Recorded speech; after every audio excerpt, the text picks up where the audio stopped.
Seja muito bem-vindo à nossa segunda aula dessa série.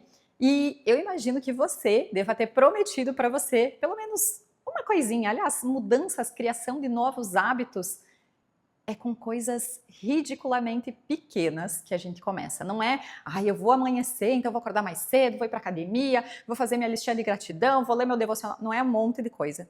É uma coisa só. E quando você começa a prometer para você mesmo e cumpre, vencendo a tua mente, porque é a tua mente que não te deixa você fazer aquilo que você se propõe, você já está sendo líder de si mesmo.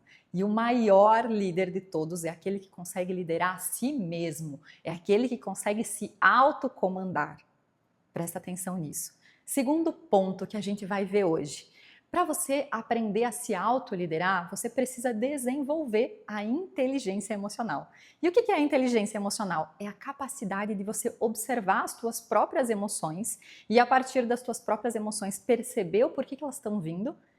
E quando você consegue fazer isso, você se torna muito poderoso, porque você consegue começar a observar as emoções das outras pessoas e o porquê que elas estão reagindo de determinadas formas. Sim, quando a gente tem esse olhar de autoconsciência, a gente se torna, sim, um líder magnético. Presta atenção, para desenvolver a inteligência emocional, Daniel Goleman fala que são 5 fatores. E você vai começar a passar por esses 5 fatores, essas 5 chaves para você desenvolver essa liderança magnética. O primeiro ponto é a autoconsciência. E autoconsciência significa eu começar a observar o que está rolando dentro de mim. Começar a observar as historinhas que eu estou me contando sobre o mundo, sobre os outros, sobre as pessoas, sobre o trabalho. Toda a história que você se conta, ela se torna uma lei. Ela se torna uma profecia autorrealizável. Então, o primeiro ponto é a autoconsciência. Tem pesquisas da neurociência que dizem que nós temos 60 mil pensamentos por dia. Outras chegaram a validar 110 mil pensamentos por dia. Mas seja 60 ou seja 110, eu quero que você comece a observar essas historinhas. Pensa comigo, se são 60 mil pensamentos por dia, quantos deles você tem autoconsciência, você tem consciência? A gente não para se ouvir, a gente não para perceber esses pensamentos. E aí, esses pensamentos estão criando cenários aqui fora. Sim, porque à medida que você pensa, você se comporta.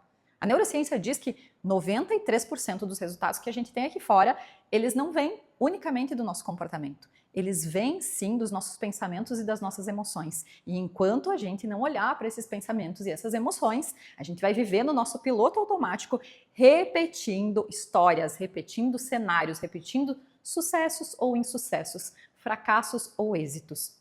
E o que você tem repetido na sua vida enquanto líder, aí no seu trabalho, aí no seu negócio, aí onde você está hoje. Para e reflita.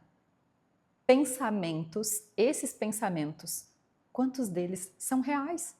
Você não é seus pensamentos. Então, a primeira chave é a autoconsciência. A segunda chave é você começar a ter consciência desses pensamentos e, tendo a consciência sobre esses pensamentos, você começa a escolher esses pensamentos. Você começa, o fato de você estar ali olhando, esse pensamento me serve, esse pensamento não me serve, isso já é um processo de autorregulação. Conforme eu vou observando a minha mente, observando os meus pensamentos, eu começo a regular o meu cérebro. Então, automaticamente, eu deixo mais regulada a minha amígdala cerebelar, que é a área do medo, é a área que me faz eu agir de forma reativa, é a área que faz eu paralisar frente a um problema, uma situação inesperada, frente a alguma resposta que eu estava esperando e que não chegou da forma com que eu gostaria. Quando eu regulo a minha amígdala cerebelar, eu abro espaço para o córtex pré-frontal, que é a área nobre do meu cérebro, funcionar.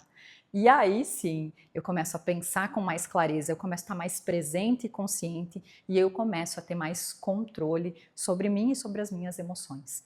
É isso um pouco do que a meditação faz com as pessoas. Meditar não significa não pensar em nada. Meditar significa eu observar esses pensamentos que vão e que vêm e começo a observar o quanto eles fazem na minha vida, o quanto eu reajo com base nesses pensamentos. E aí vem a terceira chave. A terceira chave é a automotivação. Então, se eu sei que eu tenho pensamentos recorrentes, e a maioria deles são repetitivos, de 7 em 7 segundos eles estão se multiplicando na mesma frequência do que chegou. A partir daí, o que começa a acontecer comigo?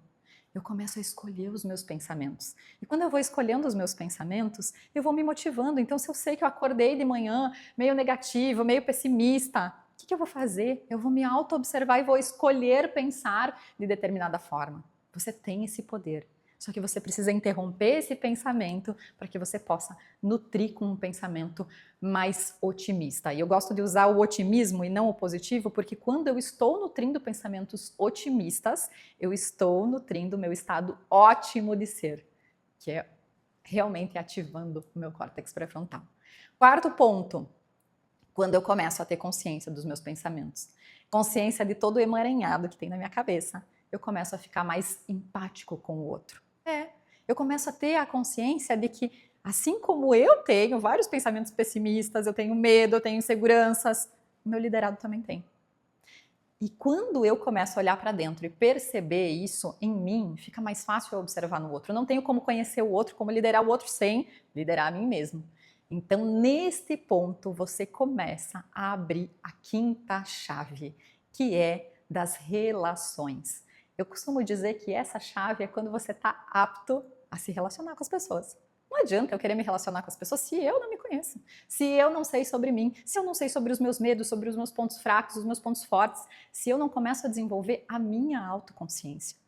Então eu quero te desafiar a fazer um exercício nesta semana, por 7 dias, de segunda a segunda.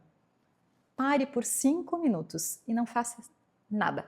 Só sente, coluna ereta. Você não precisa sentar na posição de Buda, você pode deixar os 2 pés no chão, sentar no seu sofá, na sua cama e só observe os seus pensamentos. Você pode colocar um timer no teu celular. 5 minutos é o suficiente para você começar a ter clareza do que está rolando dentro da tua cabeça. Faz esse exercício, deixa aqui embaixo os teus comentários, eu vou amar saber que insights que vieram aí com base nesses exercícios e a gente se vê no nosso próximo vídeo.